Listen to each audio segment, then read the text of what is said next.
Fala galera, tudo bem?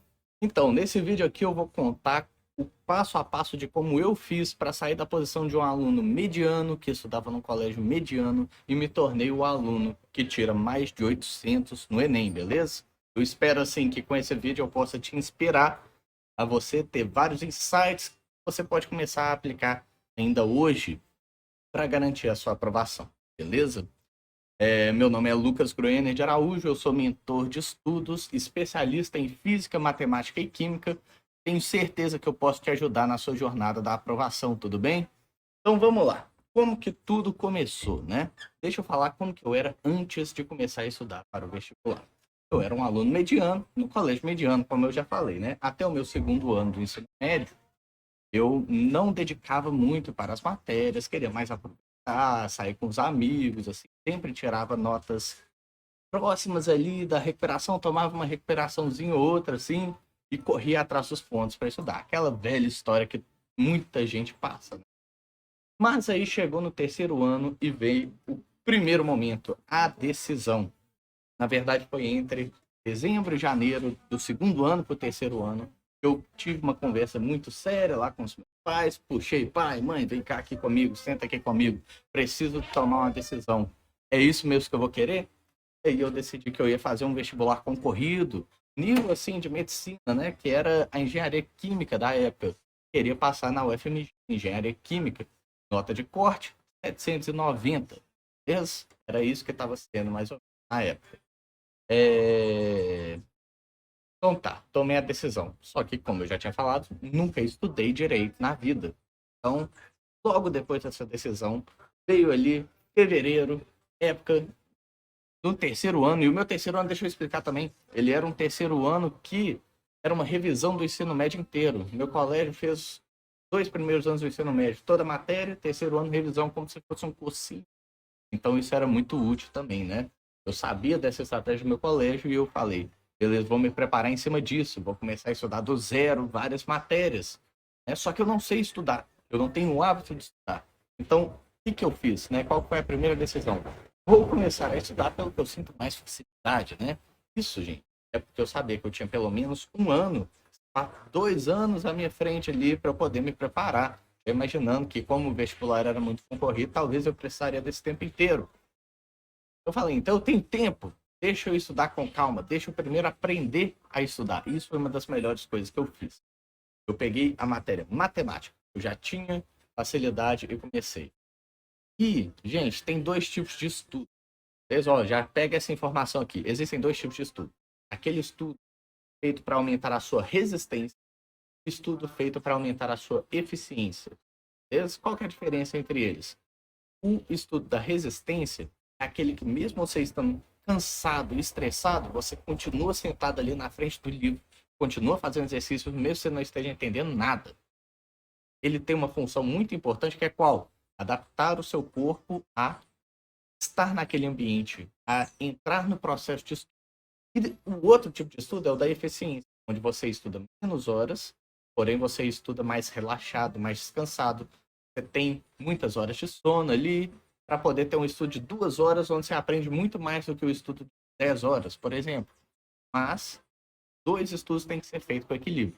E nessa fase 1, sem nenhuma dúvida, o que eu precisava era resistência. Por quê? Porque eu não tinha o hábito de estudar. Eu precisava adaptar o meu corpo àquele processo. E daí eu fui estudando. Era matemática, matemática, matemática, matemática, matemática. E eu já tinha essa ideia de que, tipo assim, eu tô no terceiro ano, eu tenho provas do terceiro ano para fazer. Mas o meu objetivo não é as provas do terceiro ano. É a prova do Enem, né? É o vestibular em si. Naquela época, o Enem ainda era a primeira etapa, né? Foi no ano seguinte que ele virou a etapa única lá da UFMG que eu queria fazer. Ou seja, já tem um tempinho, né? Isso, mas não atrapalha na minha preparação esse fato. Então eu precisava ficar nesse processo de estudar muitas horas ali para adaptar o meu corpo. E foi isso que eu fiz. Eu ia equilibrando 50% do meu tempo estudando matemática e 50% do meu tempo estudando as matérias do colégio. Isso foi muito bom, porque eu me aprofundei bastante em matemática básica. E isso, uma vez que você aprende matemática básica bem, você consegue aprender todo o resto muito facilmente.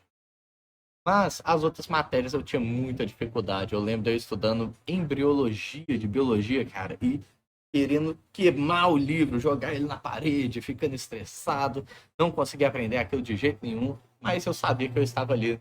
Na verdade, eu não sabia, eu fui entender depois, né, que eu estava no processo do estudo de resistência, aprendendo a ficar, adaptando os hormônios do meu corpo a ficar naquele ambiente. E assim eu fui seguindo, praticamente durante os 6 primeiros meses daquele ano, do terceiro ano, né? Aplicando outras técnicas como fazer boas anotações dentro de sala de aula, sentar na primeira carteira para você ter mais interação com o seu professor, né? Evitar as conversas na sala de aula, tudo isso, gente. No final das contas, você faz isso todos os dias. A diferença é gritante, todo mundo sabe disso, a gente só não quer aceitar essa informação, mas é verdade. E você ter um caderno bem organizado em todas as aulas, isso entra dentro de várias técnicas que eu queria ter tempo para falar mais aprofundado nesse vídeo aqui, porém eu vou falar em outro. Deixa eu continuar nesse conteúdo. Então, os 6 primeiros meses foi criando a resistência, adaptando meu corpo a estudar. De início eu não aguentava ficar 2 horas estudando, mas no final desses 6 meses eu já conseguia facilmente estudar 6 horas, 8 horas no mesmo dia, sem me sentir assim, exausto, cansado, né? Porque é toda uma questão de controle hormonal, controle do estresse. O cérebro não é um músculo, o cérebro não cansa. O cérebro acumula substâncias que atrapalham ele de raciocinar. Então, se você consegue manter a calma durante o estudo sem se estressar, você consegue estudar por longas horas. Né? Isso eu fui criando nesses 6 meses. Aí veio um momento crucial. As tais férias de julho do colégio, eu tirei, eram 15 dias, eu lembro que eu fiz 12 simulados do Enem. No simulado pra caramba, deu um dos mais importantes insights da minha jornada, que até hoje eu vejo que não é tão falado assim na internet, por outros mentores aí de Enem, mas existe aqui, ó, uma informação que eu aprendi fazendo 12 simulados seguidos. O Enem não é sobre conteúdos, não é quem sabe mais conteúdo, para quem domina um certo número de habilidades. Você investe seu tempo em desenvolver essas habilidades, você consegue elevar muito mais a sua nota quem só se preocupa em memorizar os conteúdos. Inclusive, memorização é só uma dessas habilidades que você precisa, né? Você tem outras habilidades como a própria resistência, que eu já comentei aqui, a velocidade de prova, a interpretação de texto, a visualização mental, né? A atenção e várias outras habilidades que eu vou fazer um outro vídeo só para comentar sobre elas também e como desenvolver cada uma delas, cara. Mas esse foi o principal insight, anota essa informação aí, porque isso é muito útil. Eu até falo, cara, o conteúdo é 40% da sua prova do Enem. As habilidades com 60%. Você pode saber todo o conteúdo que você não acerta nem 50% se você não tem as habilidades para. Então guarda essa informação e eu espero que você perceba isso no próximo simulado que você. Assim como eu fui percebendo nessas férias de julho que eu falei com você. Depois que eu fiz isso, minha nota aumentou drasticamente. Subiu ali de uma média de acesso de 30%, 35% para 55% em 15 dias. Já subi muito, né? Imagino que tem. Hoje faz tantos anos que eu não lembro mais exatamente esses números. Mas eu tenho certeza que já subiu ali, ó, uns 30% em questão de acerto. Só porque eu entendi a prova, entendi quais eram as habilidades que elas estavam me pedindo. E não é aquelas habilidades que tá no edital, não, tá, galera? Então, as que eu estava citando aqui, habilidades, competências mentais que você precisa ouvir. Aí fui, mantive ali durante o segundo semestre um estudo baseado nessas habilidades. Enquanto eu estudava para as matérias, tanto da prova do colégio, quanto outras matérias, o Enem, que eu queria estudar por fora, porque eu sabia que elas eram vitais, né? Já a relação das matérias que eram mais importantes, né? Igual tá espalhada aí pela toda, sabe que algumas são mais importantes que outras, então eu ia mesclando, né? Colégio e Enem. Colégio e Enem. No meu cronograma de estudo semanal, eu separava os horários que era para as matérias do colégio e horários que era para a matéria do. Beleza. Fui estudando, estudando, estudando, e aí chegou ao do novembro ou dezembro, e eu fui fazer a prova. Eu fui fazer a prova e deu ruim. deu muito ruim, apesar de eu estar tendo uma preparação fantástica, estudava várias horas por dia, tinha uma resistência, tinha habilidades muito, mas tinha uma que eu não tinha controlado bem ainda, né? Ainda não tinha conhecimento da importância dela. Eu cheguei no dia da prova e eu caguei a prova inteira errado, fiz tudo diferente de tudo que eu tinha preparado ao longo do ano inteiro, né? Eu tinha toda a estratégia de como fazer as questões com velocidade, qual ordem da prova fazer, como pular questões direitinho, né? Diferente de que eu me preparei. Então, assim, realmente uma nova habilidade que eu precisava tomar nota, que era o controle emocional, cara, durante a prova. Durante a prova. E isso me abalou. Pesado, pesado. Eu acho que aquele ano eu tirei uns 720, né, ou 730, fiquei longe lá da nota que precisava, né? Já tive uma evolução muito grande, porque eu tenho certeza que se eu tivesse feito o Enem no final do meu segundo ano, ia estar por volta de 600 e pouquinho ali. Meu terceiro ano eu já consegui subir para os 720. E aí, né, veio a choradeira, veio a tristeza, mas eu já sabia no fundo que isso era possível de acontecer. E como eu escolhi um vestibular difícil, talvez eu precisaria de 2 anos da minha preparação. E aí passou ali, né, uma fasezinha, conversando com os amigos, conversa com a minha, nananana, pá, bora, voltar aos estudos, né? Aí, cara, o que aconteceu? Esse ano ainda tinha a segunda etapa, né? Esse meu segundo ano de estudos aí. Eu tinha a segunda etapa e eu pensava o quê? Então eu vou focar em virar um especialista de matemática, química e física, que são as 3 matérias que caíam na segunda. Vou passar 6 meses estudando só essas matérias, os outros 6 meses estudando o resto, né, para eu poder fazer um bom Enem ali também. O Enem era a primeira etapa só. O que aconteceu? Em abril saiu a notícia: não haverá mais segunda etapa. Não haverá mais segunda etapa. E o Enem vai ser etapa única.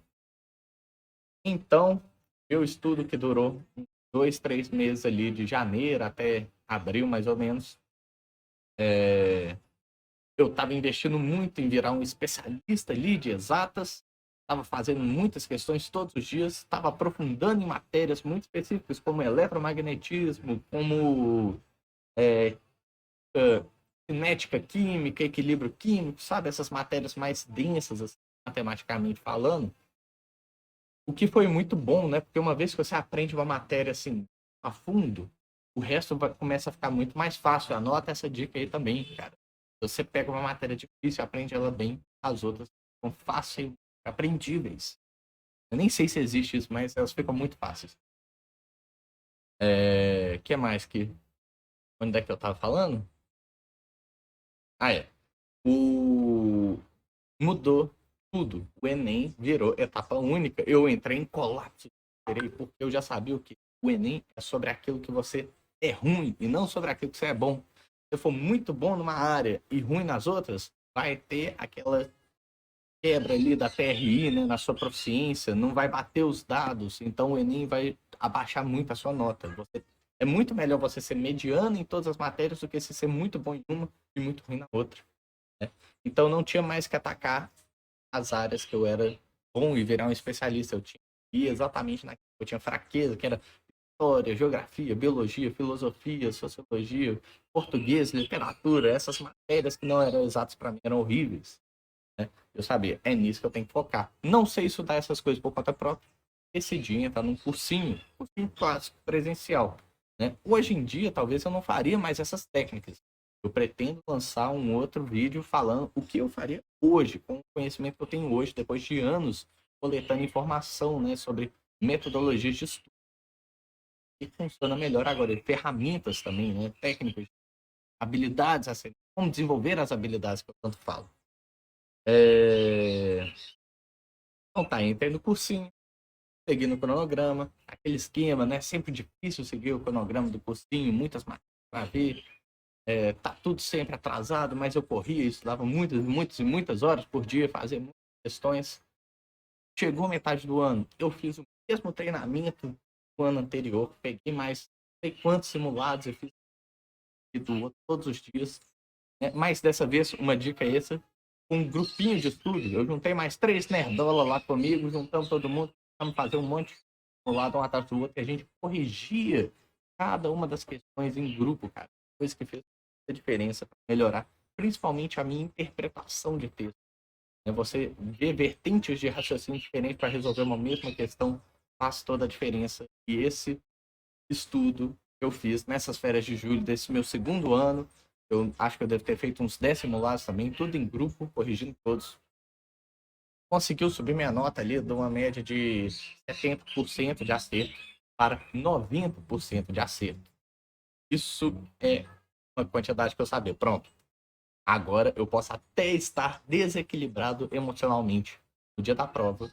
Eu ainda consigo passar. Se eu mantiver uma média de acerto em todos os simulados que eu fizer, cara, eu posso ser pior no dia da prova que eu ainda vou estar bem. Se eu cair 5%, vezes uns 7% ali, queda, eu ainda vou estar bem. E nisso daí eu me mantive mais tantos meses. Fiz estudo dirigido para redação, para garantir que eu ia tirar uma nota entre 900 e 1000. Fiz estudos para revisar bastante conteúdo de história, porque história era a matéria que eu era mais fraco em relação a todas elas, sempre atacando as dificuldades, sempre focando na minha capacidade de aprender as coisas dentro de sala de aula, para eu poder chegar direto para as listas de exercício que eu fosse estudar por conta própria em casa, diminuindo o número de resumos que eu fazia, aumentando as técnicas de memorização. Resumo ocupa muito espaço, mas memorização é coisa que você pode fazer rapidamente e dá uma eficiência muito boa, né, cara? Em relação a ficar fazendo resumo das matérias, coisa que você gasta horas e não é tão eficiente. Então, assim, fui polindo as técnicas e cheguei no dia da prova do Enem, adivinha? Doente, com 39 graus de febre, numa escola que era horrível, com um carrão de funk do lado, tocando, estourando o som assim. Falei, nada disso me abala, nada disso me abala. Eu tinha criado uma confiança, uma mente muito mais estável emocionalmente no ano anterior, e aí eu fui capaz de fazer uma prova, claro, não com o meu rendimento máximo ali de 90% de acerto, e um pouco, mas mesmo assim, deu ali uns 152 acertos, se eu não me engano, na prova, e isso foi suficiente para eu tirar mais de 800 no Enem e poder escolher o curso dos sonhos, né, na época, engenharia química. Poderia ter escolhido medicina também, em qualquer faculdade, dava para passar com essa nota. Ainda mais que naquela época a média do Enem em geral era um pouco mais baixa, então era um pouco mais alta, então a nota máxima era um pouco mais baixa. Posso até explicar um pouco sobre essa estranheza da TRI num outro vídeo também. Mas é isso, essa foi a minha história, como eu consegui tirar uma nota maior que 800 no Enem, né? Espero poder ter dado alguns insights para você, que você comece a aplicar tudo isso hoje. Se tiver interesse, pode me mandar mensagem pessoalmente, e eu vou ter todo o prazer de responder, tirar dúvidas e te ajudar no seu processo de preparar para o Enem. Se isso te ajudou de alguma maneira também, dá um joinha aí, pode começar a seguir também o canal, que tenho certeza que você vai ver muita coisa interessante que tá aí para vir pela frente, beleza? Muito obrigado, valeu!